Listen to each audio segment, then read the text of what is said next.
Next है जी हमारे पास question number 6, और क्वेश्चन नंबर 6 बहुत बहुत इंपॉर्टेंट क्वेश्चन है, बोर्ड में बहुत ज़्यादा रिपीट हुआ है ये क्वेश्चन। वैसे तो इस 9.3 में से कोई भी क्वेश्चन लॉन्ग में आ सकता है, लेकिन ये कुछ ज़्यादा ही रिपीट हुआ है, तो आपने गौर से सुनना है।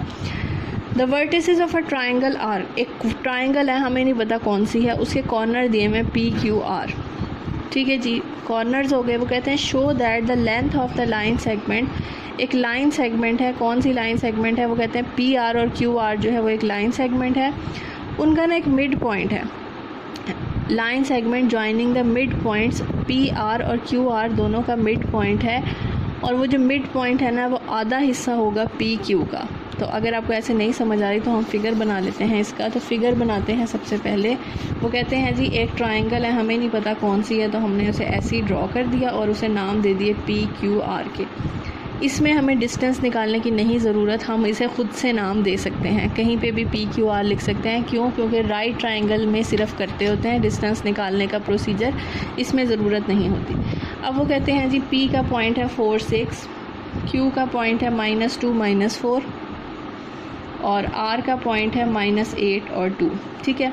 अब वो कहते हैं show that the line length of the line segment joining the mid points of the line segment PR और QR। वो कहते हैं जो PR और QR लाइन सेगमेंट्स हैं उनके जो मिड पॉइंट्स हैं, तो एक PR का मिड पॉइंट है, एक QR का, दोनों को नाम दे देते हैं M1 और M2 का। वो कहते हैं उनकी जो लेंथ है ना वो आधा हिस्सा होगी PQ से। आपको नज़र भी आ रही है कि ये जो PQ है ये बड़ी है और ये छोटी है, तो हमने ये प्रूफ करके बताना है कि PQ की जो लेंथ होगी ना उसका हाफ होगा हमारे पास M1 और M2 का। तो सबसे पहले हमें M1 और M2 की वैल्यू चाहिए ताकि हम इसका डिस्टेंस निकाल सकें। तो हम निकालेंगे PR मिड ऑफ PR। चलिए जी, फॉर्मूला है जी हमारा वही x1 + x2 divided by 2, y1 + y2 divided by 2।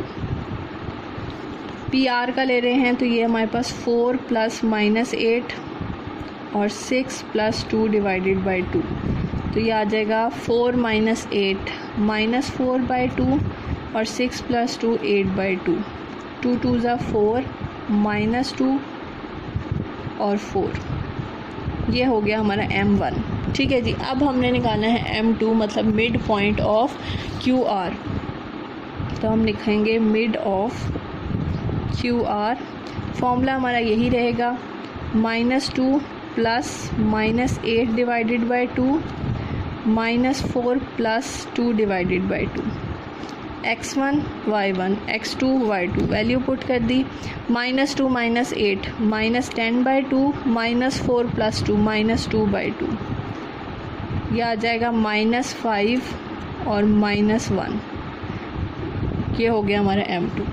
आपने इसमें से M1 और M2 की वैल्यू निकाल लेनी है। अब ये आपको लाइन नज़र आ रही है कि ये इसका डिस्टेंस है, तो हमने क्या करना है M1 और M2 का डिस्टेंस ले लेना है। तो डिस्टेंस फॉर्मूला हम इसमें लगाएंगे M1 M2 x2 - x1 का होल स्क्वायर y2 - y1 का होल स्क्वायर।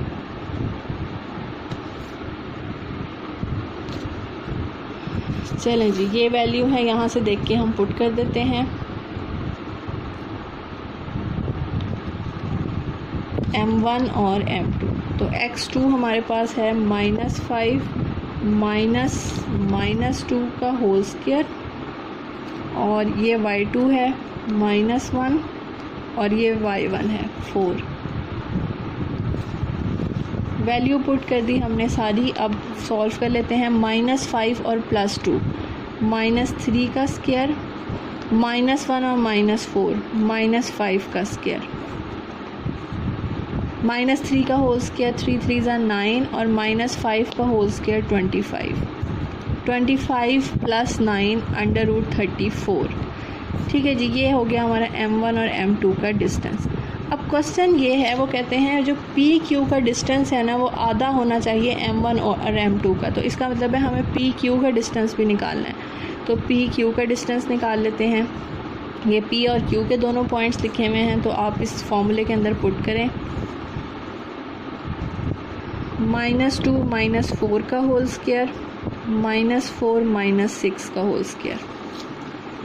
वैल्यू पुट कर दी, -2 -4 -6 का होल स्क्वायर और -4 -6 -10 का होल स्क्वायर।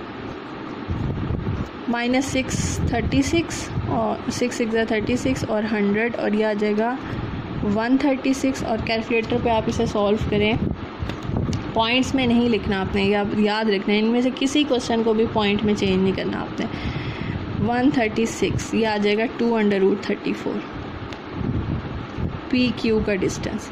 अब बात करते हैं उसकी जो क्वेश्चन में उन्होंने कहा है। अब वो कहते हैं जो PQ का डिस्टेंस है ना वो आधा हिस्सा है M1 M2 का।